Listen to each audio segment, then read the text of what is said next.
Oh, baby. Time immemorial, life has used death to facilitate adaptation in an ever-changing environment. Oh, who's talking? The old and infirm are weeded out, allowing the species to thrive. Generational succession.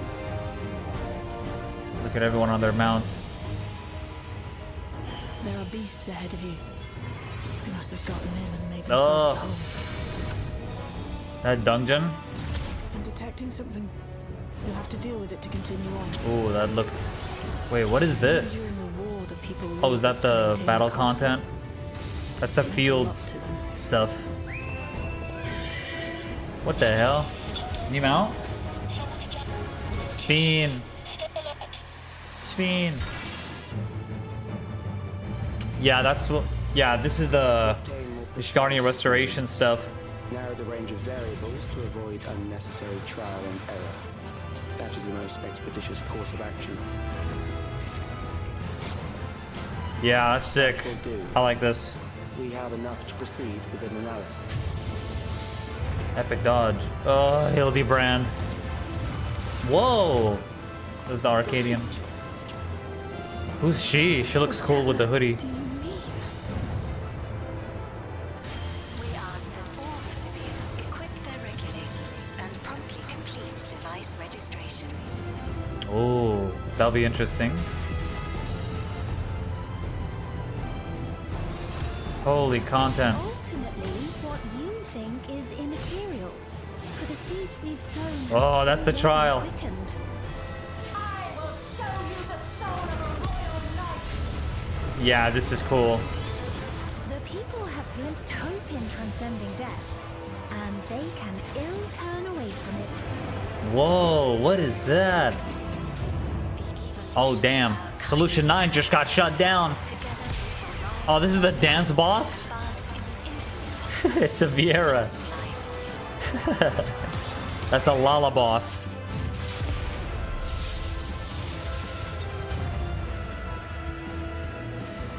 We have important business with you. Oh. We left something in your keeping. The key to interdimensional fusion. You will Who's that kindly kid? return it to us. Yes? People have been saying that kid, it looks like the kid from Shadowbringers with Tesleen. I mean, it does look like him. I'm gonna be honest. Honestly, that was cinema. That was sick. I like the content they showed here. Damn, bro. Ah, finally, man. Finally, some fucking content, chat. So yeah, this looks interesting. This is probably the raid boss for Arcadian. It's a Lalafell. And then the other raid boss is a Vieira dancer with some crazy glasses. But yeah, where's his regulator? I don't know, but he probably turns into something more, because that's how they all the Arcadian bosses turn. So yeah, look at that. Double guns, bro. Cool glam, by the way. I like that jacket. Please tell me that's like glam we can get in Arcadian. That's so cool. The background reminds me of M2S, by the way. Oh, sorry, M3S. Wait, no, M2, yeah. Honeybee. The background really reminds me of that. It's almost identical, actually. I hope it's not too similar. But it kind of feels similar. But, I mean, the arena does look different. So that's good.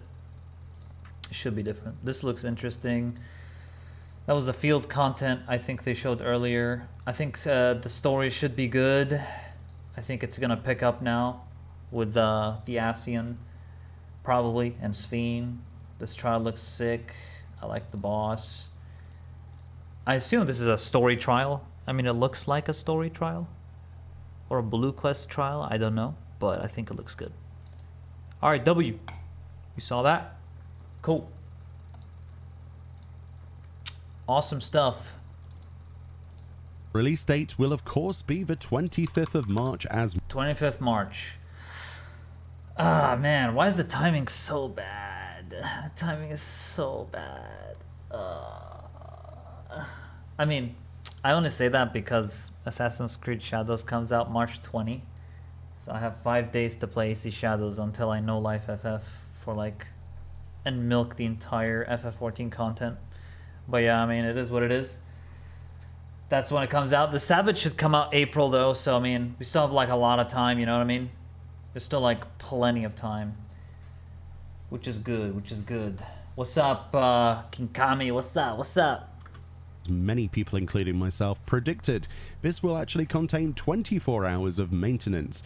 So a bit of recap time then. So obviously in 7.2, the narrative story of Dawntrail continues with 7.2's MSQ. This contains the brand new dungeon, the Underkeep, as well as the new trial Recollection, or Zerenia in the Japanese version, with both normal I really hope the story's good, man. difficulties of that I think trial it will be available. The Arcadian raid continues with the Cruiserweight tier. I'm doing good. The Savage will release 1 week after 7.2's launch, so that gives us a Savage release date of the 1st of April, so April 4th. Frontline returns, okay. Okay, so it's called Cruiserweight tier.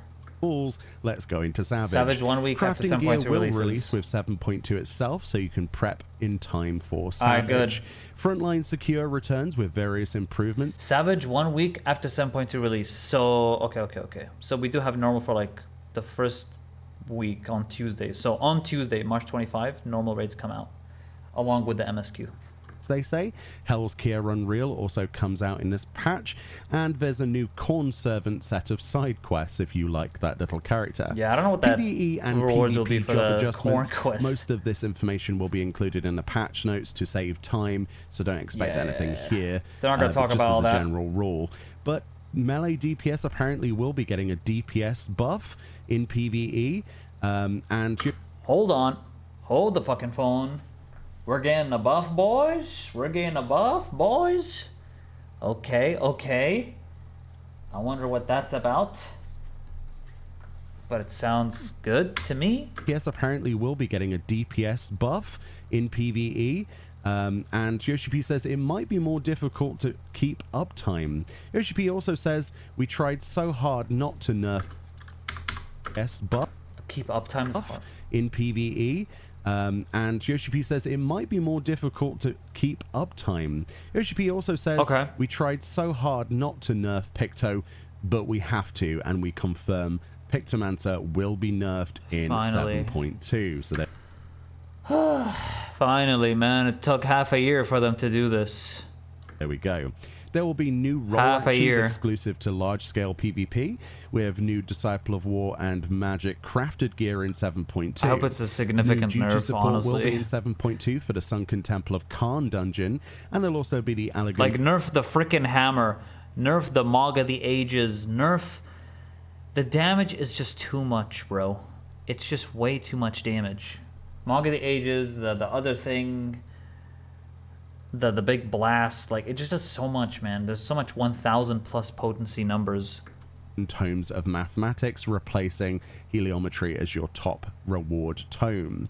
Cosmic Exploration will release in 7.21, which is about a month after 7.2, and Shades Triangle a month after that with 7.25. That's going to be big content. That's going to be a while, Society though. Quest will also release in 7.25, as well as Hildebrand that's gonna be a while. will also get his release in 7.25, and that's pretty much it for the brief overview.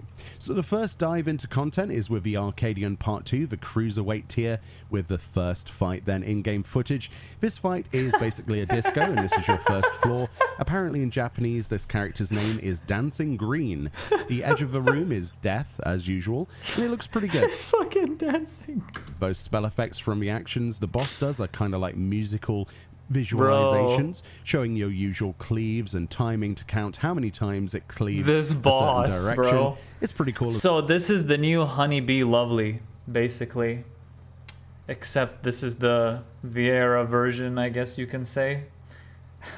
What's up, Arabi? As a first look, we don't see too much beyond that. What the fuck? HP says, so usually it will be enough to just pass a mechanic. This is so Final Fantasy 14, it's crazy. Maybe this time we have some sort of perfect Bro, Pandemonium was so serious. Right. So very much like Suzaku, It'll probably give you a buff chill if everybody does the mechanics correctly. with Arcadian, which is pretty cool. They show off the gear previews then. For Protean. the Arcadian, we've got tanks first. Half-map cleaves and Proteans. Then we've got Monk and Samurai.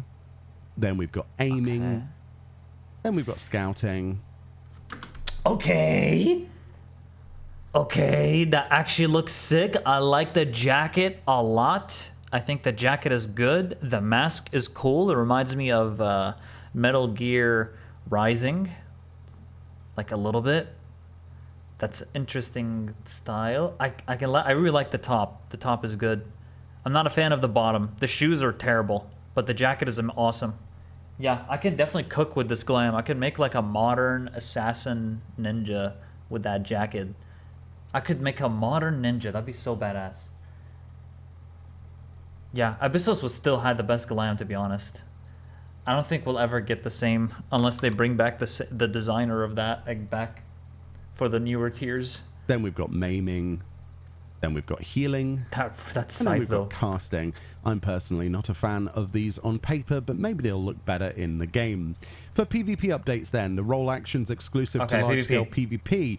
Players may select one of 3 actions available for each role. Nice! That definitely makes things better. Okay, I'm glad they still give a fuck about PvP. Let's hope they lock in with this patch with PvP, man. 1 of 3 actions available. That's cool. It makes things more interesting. The selected action can be changed at the starting area, even after this match begins. These are the role actions then. You'll notice... Ah, cool. You can like adapt to what they have type of thing.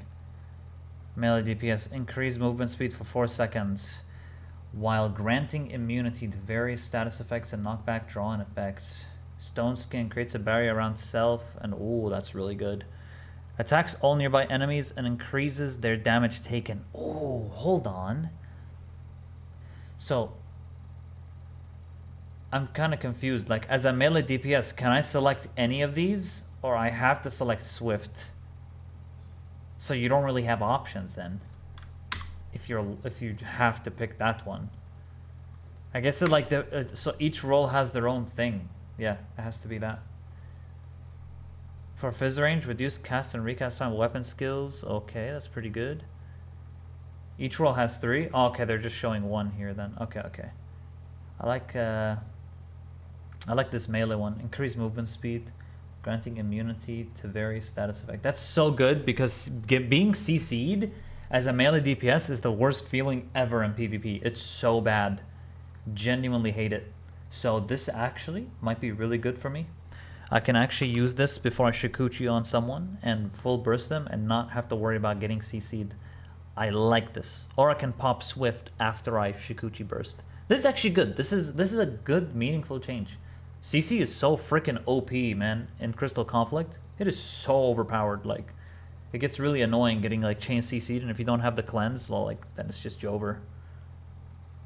Is that Stone Skin makes a return, which... Oh, is this not for Crystal Conflict? Well, that's lame. Alright, whatever then, I guess. Many people in chat were happy about. Not really? Okay, then that's kind of L, I think. Swift, if it's just Comet, frontline. and Dervish.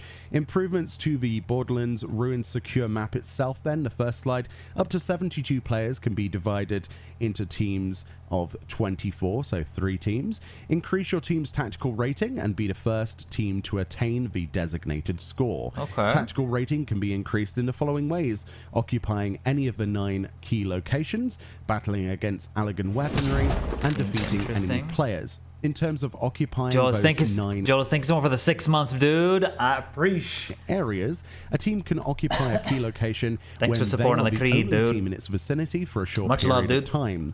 Tactical Joel is. I hope rating you're well. acquisition rate increases depending on the number of key locations occupied, and the enemy So there's team's 9 key locations can also now. be claimed. New key location buff Sheer Will is added. This makes key locations grant a massive damage buff This to is all a whole players in new their map, vicinity, yeah. regardless of the occupying This is so team. cool. Battling against the Allagan weaponry then, after a certain amount of time, Allagan weaponry will appear at the center of the map, granting an opportunity to quickly raise your team's Joyless. We're just looking over the new patch. There are also now teleporters, and after a certain amount of almost time, half a year we've been waiting. 3 of which will spawn on the outskirts of the map and will be accessible for immediate transportation to the center of the map. Oh, cool. You can go to the middle. Says going middle always used to be a difficult choice to make with how much time it took to get there, so we added teleporters. 3 locations, they will be enabled after a certain period of time. I like the conflict more, honestly. Mounting whilst moving. This is a brand new feature, good. not just a PvP. It says... wait, that's so good. You can mount while moving. It's moving. This is a brand new feature, not just a PvP. It says, they say, it only took us 10 years to do this. Good. So this actually is... It was actually so annoying. It was so annoying to mount and have to stand still, and like you're trying to escape someone, and then this whole cast takes so long. And then they end up interrupting your like mounting cast, and it's so annoying. This is actually good. This is actually a very, very good change. It's amazing. You can I always found it annoying. Run around, and it does the cast bar as you're moving. Yeah, that's so you can good. Mount what's moving. Very, very cool. Very nice. Says very we good. Have 10 years actually. of muscle memory, and people will stop to summon their mount still. It will I mean, look, I like that they're adding more mobility stuff just in general. Like even the Tenchi Jin movement now, you can Tenchi Jin and move. You can mount and move. Like they're putting more emphasis on mobility. I like that. Okay, they realize maybe we should just let people be able to fucking move. Take some time getting used to. They then briefly show off the PvP I'm already gonna get role used to it. actions. As you can see, where to find them in the UI.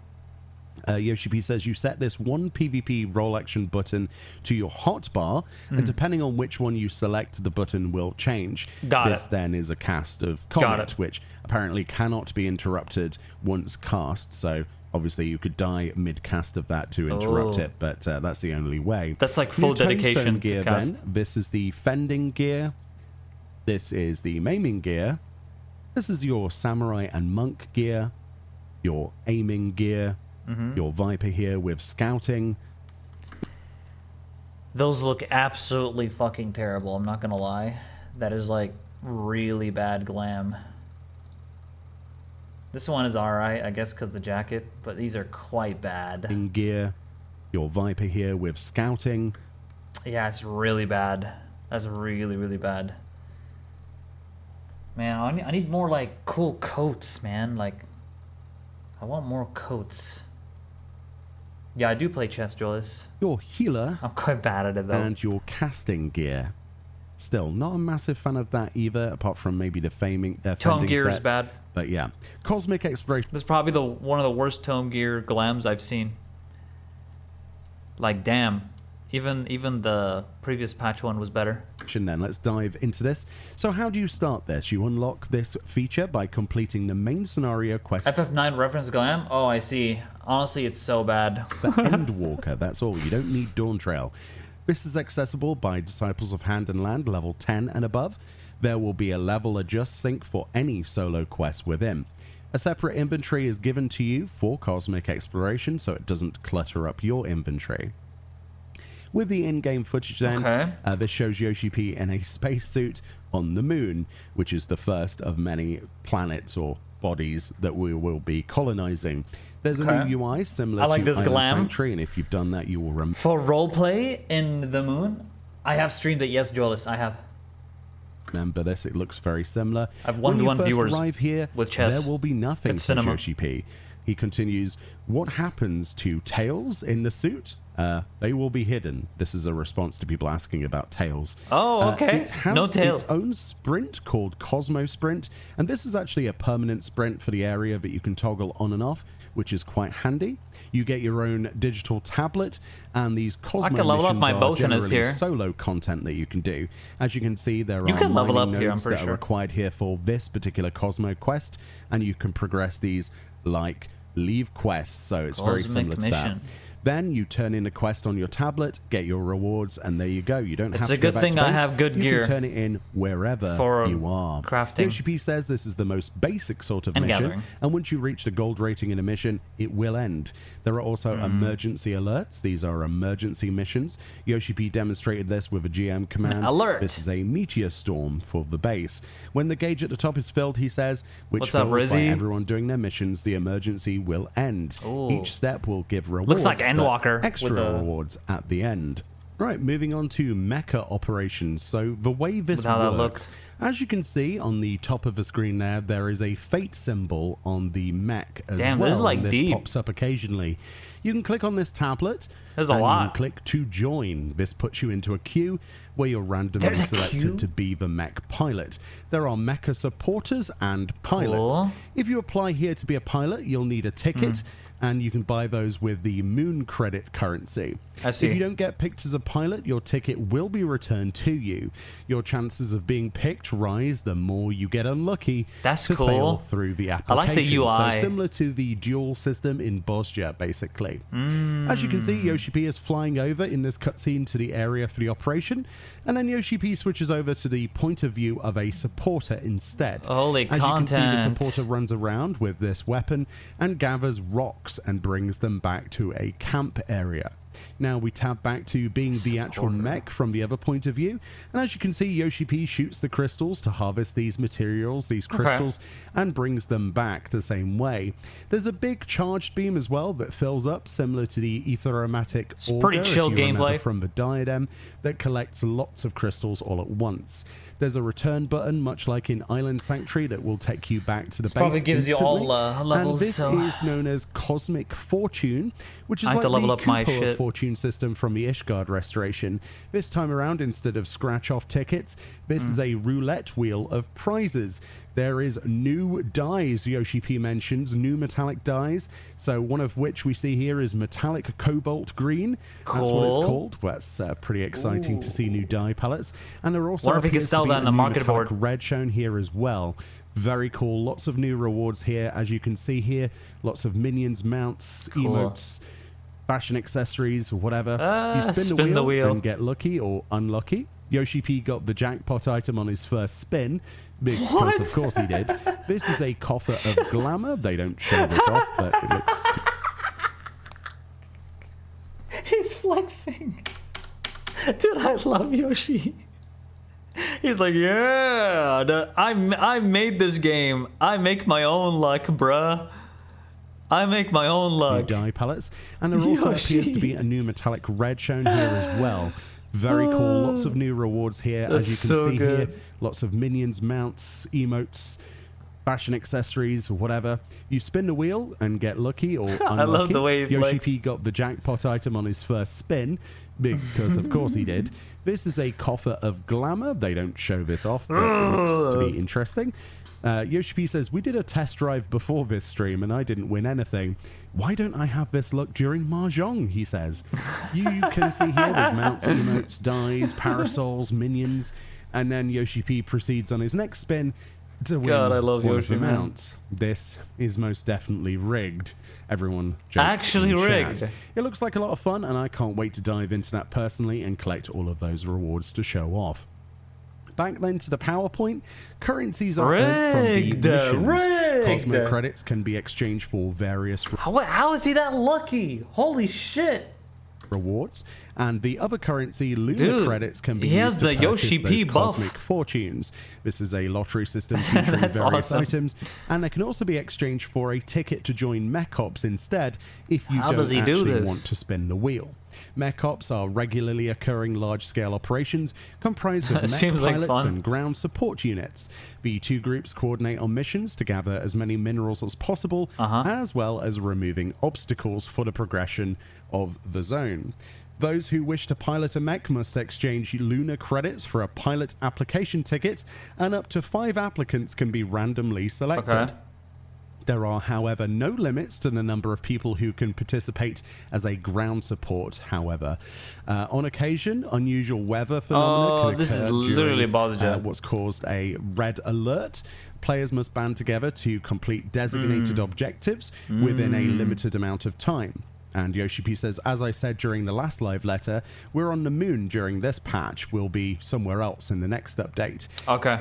Also, in that live letter, we discussed whether or not we wanted to have some form of ranking in this activity. With that in mind, they show off this, which is the Star Contributor reward. Maybe a place in Dawntrail. An NPC will tally each player's level of contribution on the Cosmic Exploration Initiative every other day. There's a schedule, as you can see on screen. Completing Cosmic Exploration activities within this tally period will increase your level of contribution, irrespective of the class used.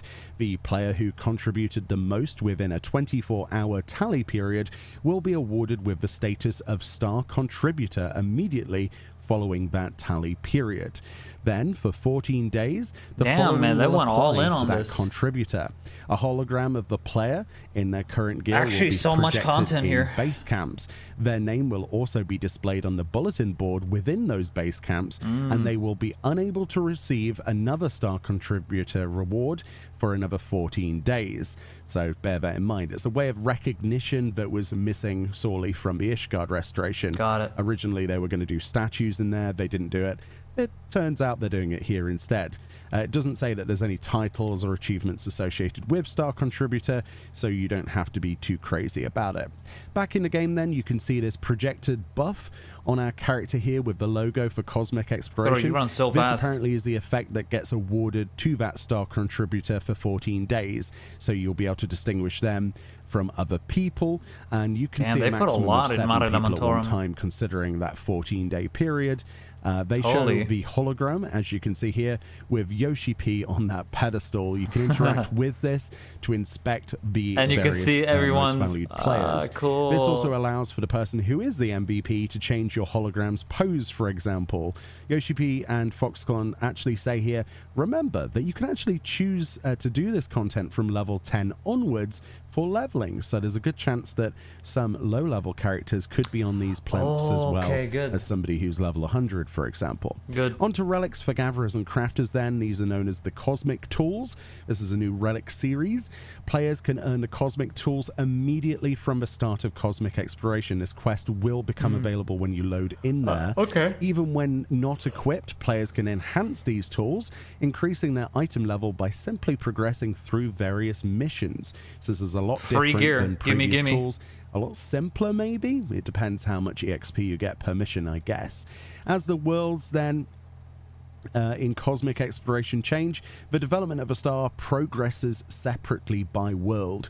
Exploration and survey of a star can only be performed on your home world. It's not so DC no based. To other worlds and helping their servers out. You have to be on that server as a home resident. Team and Zodiac contributors are also selected by world as well. So there's one for Ragnarok, one for Odin, etc. Explore new planets in each major patch. They list here 3 more worlds to conquer in the future, with the next one in 7.3x series, 7.4x series, and after that finally 7.5x series for the 4th and final planet or star. And there we go. That's pretty much the content schedule for that. They go on a small break patch now, and when we return, we're back into the Occult Crescent as the main deep dive. So how do you start the Occult Crescent then, the new field content in 7.25? This is what I've been waiting for right here. This is the big changes. I hope it's good, man. Unlocked by completing the main scenario quest, Dawn Trail. So you do actually need to have completed Dawn Trail's MSQ, and you must have reached level 100 on a combat job. In 7.3, we're going to have a new deep dungeon, so that's going to be used for leveling of jobs for those people who are concerned that this is not for leveling. So just bear that in mind. They do have plans for a deep dungeon in 7.3. That's why the Occult Crescent starts at level. Big. That's so good, bro. We're going to get field content and deep dungeon in the same expansion, because we didn't have that in Endwalker. That's good. That's massive. 100. So rather than using the duty finder, players must speak with a designated NPC to enter. That's actually much like really, when really you're good. queuing Kagane to enter Eureka, for example. The Occult Crescent is split into various instances, with each instance having up to 72 players able to join. When you're in a party, the whole party will actually join the same instance when you queue. There's a feature called a knowledge level, This is your separate leveling system used within the occult crescent, and the difference between your level and that of enemies will greatly influence damage dealt as well as taken. Upon being knocked out at knowledge level 5 and above, you will actually lose experience points when not revived by another player. So if you are knocked out at level 5 or above knowledge, you should probably use the shout chat and ask for a raise. And this is like Eureka. Losing too many EXP points will actually result in you leveling down, much like in previous field content. The level down system obviously making you go down a level when you reach, sort of negative EXP on your bar. In-game footage time then. As you can see, Yoshi P zones in. This is the first of the zones then. We're in this camp with an aetheryte. There are various vendors around and other NPCs to talk to. There will be quests once you reach certain levels, much like the other field content. Presumably these will be similar to Bosgia and Eureka, where you have to discover where the objective is yourself by reading. So we'll probably do guides on that in the future, you can be sure. So as you can see, the freelancer support job is actually default selected here. This is the default when you arrive here for the first time. You'll be given freelancer. If you actually click on this, you can see what support actions you get given to you.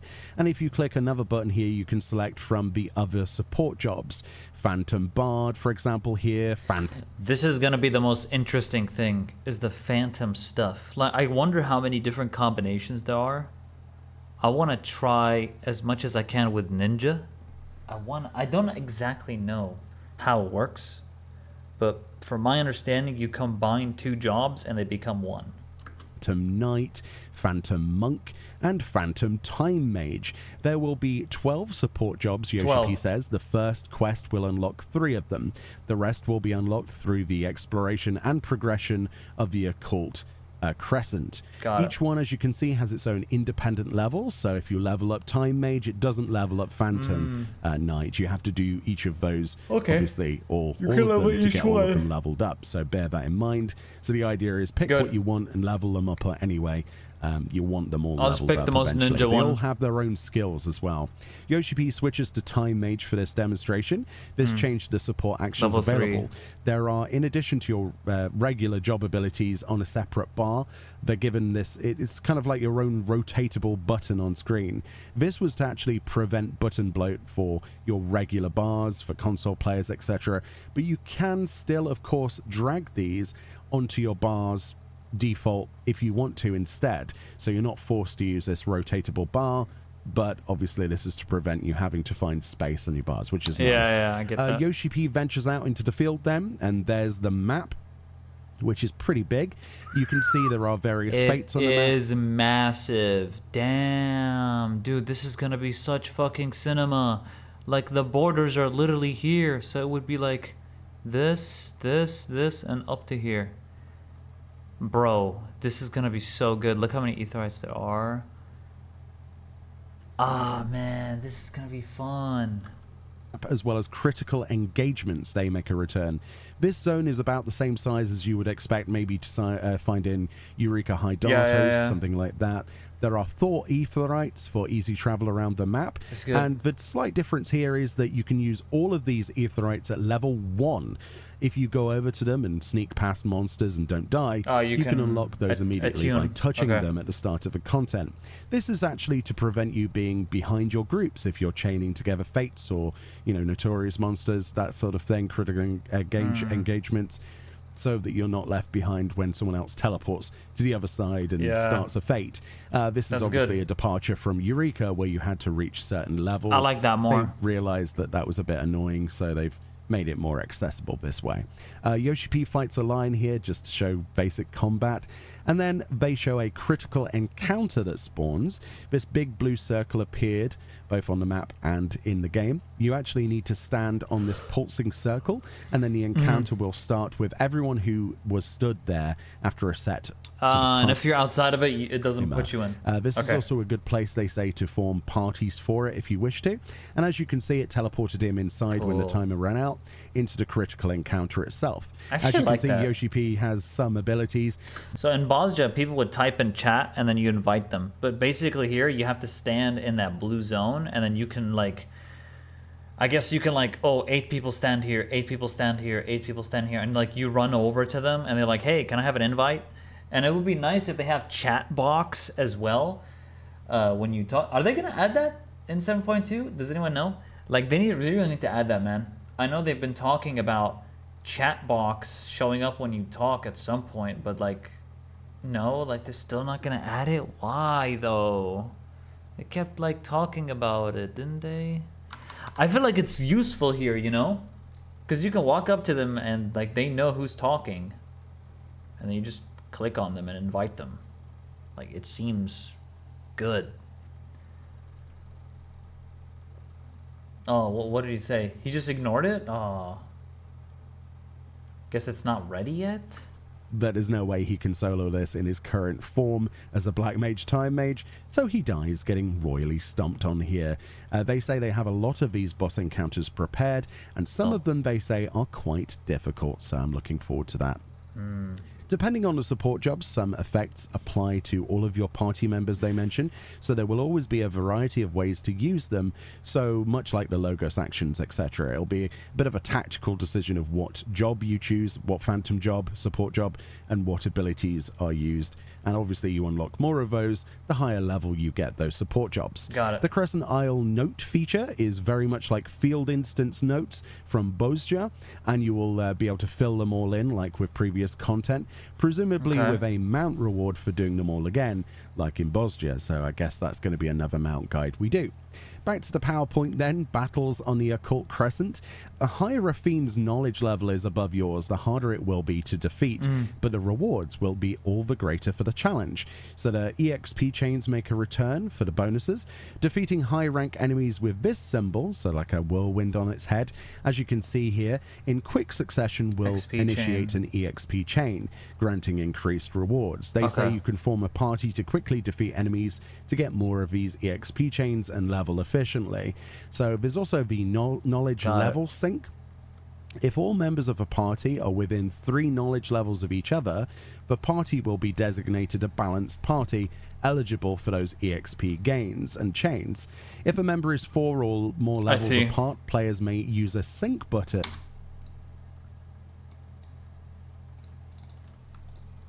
which is brand new, to actually sync the party's knowledge level to become a balanced party. This synchronizes everyone down or up to that specific level, and as you can see here in game, the game is telling you that your party is unbalanced because Yoshi P is in a group with a level 2 when he's level 6. I see. You press the sync button and now the party is balanced just like that, and it brings him down to level 5. This is a great idea that will make it so that you're not penalized by playing with people who join the content at a later time. Smart. Or, you know, they may or may not be the same knowledge level as you. Honestly, this smart. That's a very, very good change. So you can actually play with literally anyone. This is something many of us who love Eureka hope to see added, and it's nice to see it here. This is something that would future-proof this content into the far future for, you know, people of all different levels. So there is the chain symbol, as you can see on the bar there on the UI. Killing one mob, then going into another, killing that ups the meter, and there's the chain going up, as you can see, up to level 2, level 3, etc., giving you more EXP and knowledge EXP at the same time. So it's like, this is how you farm. So back to the PowerPoint. Fates then. So this is the type of content in there. Fates, obviously, these occur around the Isle and can be challenged by an even smaller number of players than usual. Players can also join fates that are already started, much like in the normal world. Then we have critical encounters, which are the large-scale battles against powerful bosses with no restrictions on the amount of players that can participate. Where and when these encounters will appear is displayed beforehand on the map, and in the game you've got that blue circle to stand in, and then you get sucked in. Then there's the Forked Tower, which is a 48-player dungeon. Up to 48 players can challenge this dungeon, featuring numerous Oh, is this like Deliberum? Is it like Deliberum Regine? The same idea? Well, it says dungeon. Featuring DR? Yeah, sick. Bosses. Players must use a special item to gain entry, so much like the Baldessian Arsenal in Hydatos. To gain entrance then, as you explore the Isle, players can acquire these things called ciphers. When 16 or more players use these ciphers at a designated location, an ethereal node will activate. This will teleport them into the tower's halls after a brief period of time. Should more than 48 players be standing upon the ethereal node, players will be randomly selected for teleportation, but it will favor those who have used ciphers first. I see. Okay. Okay, got it. A higher chance of being selected, so this will be a bit of a free. So you need ciphers before going in here. Interesting to see how. Dude, imagine. It's kind of weird. I mean, it can select 16 players, so you literally just have to get lucky and hope it picks you and hope someone else didn't use a quote-unquote cipher. But then it depends like how many people actually use the cipher out of the 48 people. What if all 48 players use the cipher? It would just be, let's hope it picks me type of thing. 16 gigachads, 32 leechers. You know, late night Discord and a few other places do this, but I'm excited to see what the content feels like. Is this something in BA as well? This, honestly, as a community across the board. I never played Baldesion. They are raising restrictions in the content. Some support jobs can bypass those and I'll definitely play this. So you will need to have support jobs prepared. You don't need to finish the story to enter this, and we expect the prog to take a bit, and the first clear is to be having very serious discussions about mechanics. So it's going to be like Baldesion, basically. There's also a feature called Treasure in the Wild. Should you happen upon any treasure chests whilst traversing the wilds, its spoils are yours to keep. So these are, I don't know what could be in the chest, anything really. So feel free to open any you find. There's also these things called magic pots. If you actually rescue them from monsters and offer them an elixir, you actually receive hints of the location of some of this treasure, similar to the Happy Bunny system from Eureka then. So it's nice to see that return in a different way. There are currencies then, both of which are Enlightenment silver pieces. These apparently are primarily from your fates and critical encounters. And then you have a second type, which is Enlightenment gold pieces. This secondary currency is primarily acquired from defeating monsters out in the wild. I wonder where you can buy with currency. Out in the wild, anywhere. Yoshi P says, sorry we didn't prep this for a PowerPoint, but there's also the weapon enhancement story, and that content will also unlock with this field exploration. And the relic? Right. I assume that's what you're talking about, like the relic. Those will be known as phantom weapons. Phantom weapons. They do say the first step will be some sort of drop when you clear some sort of content. That's all I'm willing to say at this time, end quote. So we do have a weapon series, a combat-related relic it's called Phantom tied Weapons. to the Occult Crescent. There is also confirmation that you'll be able to do that without stepping foot in the Occult Crescent as well. So I'm looking forward to seeing what that entails, right? What different relic steps we have. Hopefully That's good. Just homes. The update schedule for this content then is, as you can see, 7.25, the content releases. In 7.4x, new phantom jobs will be added. In 7.5x, they will have new phantom jobs as well as a new second instanced area. And also in 7.5x, with this new area will also come a new dungeon, much like the Fork Tower. So we're getting two Baldesion Arsenal-style dungeons in this content over the course of the expansion. Very new phantom jobs is interesting for this. This is the glam then that you can get from Crescent. These look amazing. The first one actually is this beautiful outfit with these tights. This is all glamour stuff. It's confirmed to be, so hopefully there's no level requirements on this. This is better glam than both the raid glam and the tome glam. Like, this already looks way better. Or job requirements. It doesn't look like there will be. This is beautiful, isn't it? Then we have this Xenos type outfit, kind of, I don't know, Ooh, bit Garlean, isn't it, really, in places? I quite like that in some way. Then we've got this nice, simple, almost this kind of Medicus sort of set that you would get from PvP. Very simple, but I like that. And then we've got this beautiful wolf outfit for all of the people out there that want a wolf costume. Yeah, there you go. That's that. I like that wolf. Oh, hold on. This might actually be kind of sick. Like, okay, I'm not gonna wear any of this other stuff, but the wolf hat, that is really cool. That I'm willing to get that. I could make a really cool ninja glam with this, actually. Ooh. That's for you. And then we have what I can only describe as a blue admiral outfit. This is kind of like seafaring admiral outfit. This bright blue. It's a thing. It's Yakuza pirate Yakuza pirate game. And then some robed outfit with a coned hat that I thought we'd done away with coned hats, but apparently not. They make a return. It's like a party hat. So whether you like that or not, I have no idea. There's also another glam they show here. They say, we're not going to tell you where this is from. Okay. This set then worn by a Vieira, looking like an evolution of the Craftsman set, in my opinion. I really like that top. Can't wait to see where that's from. It looks a bit craftery, doesn't it? Yeah. Not sure. It is probably maybe crafter that's gear. From the moon? I don't know. Now we go in game and look at some new mounts and minions. First, then, Minions is a doggy minion. It's a beagle, isn't it? Absolutely adorable. Dog. I think that's cute. I can't wait to collect that. Then we have a weird pink creature, which I don't know. I have no idea. I think I'll leave it to Fran to describe this one. Is that a pink Grinch? What is that? Yeah, it's a bit weird, isn't it? Then we have a fish with like a balloon or something. Kind of looks like a Pokemon, doesn't it? Honestly, like Gen 4 or something. Then we have a burb minion, which is a lovely white dove, which sits on your head. Oh, I like the bird. That's rather cute. Then we have a breeze skin of Cute Justice, I guess. Justice, yeah. Type minion. I think it's an oppressor, right? Maybe it's Cute Oppressor or something. No idea what that is.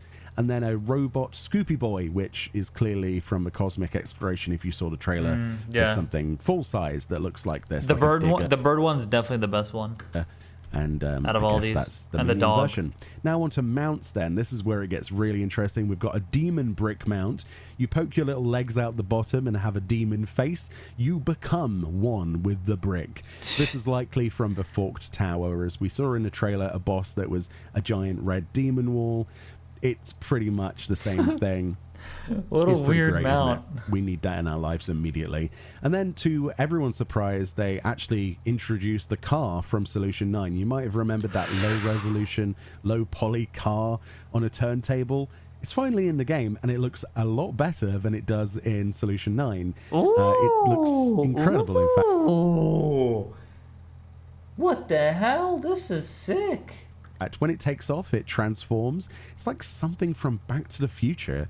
It has its own little background. So this is the Savage mount? Music that I couldn't tell what that was at the time. It's got unique music. It's awesome. And yeah, it looks pretty great, doesn't it? Honestly, quite happy that's in the game. Then we have this black mech suit from Cosmic Exploration, which presumably is from your roulette wheel. That is a huge mount, by the way. Like, it's massive. In Cosmic. Oh my god. Looky Laporit thing, which is pretty cool. Then finally, we have, of the normal mounts, a massive airship. This thing looks like it's a multi-person mount. Oh my god. Hopefully this is from the Raid series, but I'm not sure how it would tie in. It's bloody gorgeous though, isn't it? I don't think that's a Raid mount. It looks like a Mog store mount. It's like the Bismarck or something. You know, we've got that front I hope I'm wrong. It's bloody gorgeous. It really is. It's huge. Car one's the best one. It has to be like an 8-person mount or something, maybe 4-person, but I'd prefer if that was an 8-person mount personally. And finally, then we have a wing mount. Oh, it plays the new Eureka music? Oh. But very similar to the other ones. From a new Extreme Trial of Zarania then, which is Beatrix, which is Red Wings. This gives you a cape and a blade when you take off, and also has a fantastic final. Okay, that's sick. Okay, that's fucking cinema. Fantasy 9, background music to go. Damn. Okay, I'm getting this. I'm so getting this. I am so getting this. I love that. Like the cape, it feels like a god. With that, looking pretty special. Like the sword. Now we take a quick look at the new sprint jog system. So that's if you're really sprinting, when it ends, you get a jog buff. Dude, they're actually cooking with the mounts this patch. This will not happen during battles, they say, but you can cancel this infinite jog if you like by dismissing the buff. Wait, say again? A quick look at the new sprint jog system. So if you're sprinting, when it ends, you get a jog buff. This will not happen during battles, they say, but you can cancel this infinite jog if you like by dismissing the buff.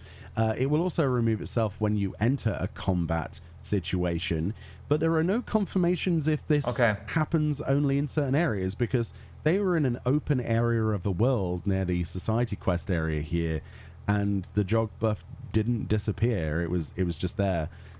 It's good that it's not in combat. That would be so OP. It would help across the board. So I'm glad it's only out of combat. There's actually no harm in this. I think this is good. The only time it disappeared was when Yoshi P dismissed it. So whether or not they're showing this off as a GM command just to demonstrate this, or if this really is going to happen everywhere in the world. Yeah, no timer, nothing. I don't know. But maybe until we get confirmation on that, it's unfair for me to speculate. But Dude, that's going to be so good with, like, running around as a dancer, or, I mean, just any fizz range, because they have already the movement speed buff.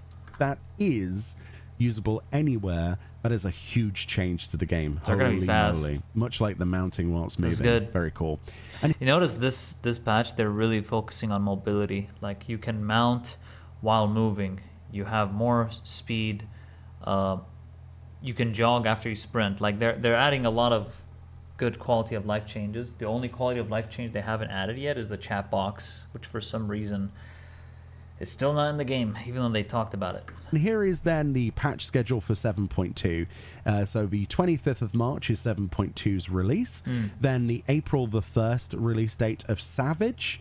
Then we have April the 22nd is 7.21, where we receive the Cosmic Exploration debut. And then on May the 27th, we get 7.25. 7.25 releases the Occult Crescent, as well as the new Allied Society quest for the Mamul Jar, as well as Hildebrand all at once. So we've got a pretty packed next couple of months for the 7.2 series, and I'm personally very excited for all of it. Moving on to announcements then, which is actually quite interesting. There's new merch that launches on the 31st of March. This includes new loungewear, people bags, is annoying. plushies, key rings, and much more. Yoshi P and Foxclone try to demo the Chocobo and Moogle outfits here, which are onesies, which is rather hilarious.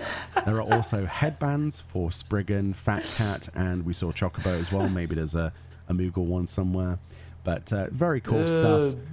Yeah. I don't know if it's my cup of tea, but a lot of people are eyeing up those onesies, and I can't wait to see people go and purchase those. Next up, we have this then. This is with Novel Keys, a collab. I just love how not serious they are. You can get keycaps, as well as a new mouse mat, as well as a full that's a cool mouse customized mat. keyboard from Novel Keys. This actually looks amazing. This retails, if you go to Novel Keys website, which I'll link in the description. Job icons their link as didn't well. work for me, for $195. The mouse pad is $30, and the Final Fantasy XIV Eorzean keycaps, if you want to buy those separate, will cost. Oh, can I have Ninja here? I just put all my melees here. I'll put Ninja. I'll put like F1 is for Ninja. F2 is Reaper. No, F2 is Viper. F3 is Reaper. F4 is Samurai. $50, and the Final Fantasy XIV Eorzean keycaps, if you want to buy those separate, cool. will cost you $110. I personally couldn't resist. I need a new keyboard anyway, so I dropped my $195 gulp. But looks cool. It looks pretty good, honestly. Their website's pretty nice, and they've got some other good stuff on there. Definitely worth a visit. Link in the description. The Final Fantasy XIV cross with Isatan, I think that's how you pronounce that, special collaboration 2025. This goes live on Wednesday the 26th of March, where you can get some whiskey for Heidelin and Zodiac, if you like your whiskey collections, as well as some cool t-shirt designs here, such as the one that Foxclon's been wearing this entire time, included in that collab. Apparently there's a line collab continuing in Japan with more stickers, so if you're into line stickers, there you go. And the Primal's Dark Decades tour begins, as well as some new merch and tickets with links on the screen there. The sweepstakes for the Instax collab is still underway, where you can get some that hasn't released yet. It is an X collab, however, you have to have an X account to take all this stuff is like, what's the schedule for Monday, March? Please note the audio will be available in Japanese only. Oh, reading patch notes. They're reading the patch notes on March 24. That's cool. That's cool. I mean, it's going to be in Japanese only, so, I mean, we're not going to know. I'll just read it myself when the time comes. But yeah, there it is, chat. Holy, that's the live letter, bro. That's the live letter. So what about the stuff you guys were talking about earlier about Black Mage? So what happened? Like, what happened to Black Mage? I didn't understand.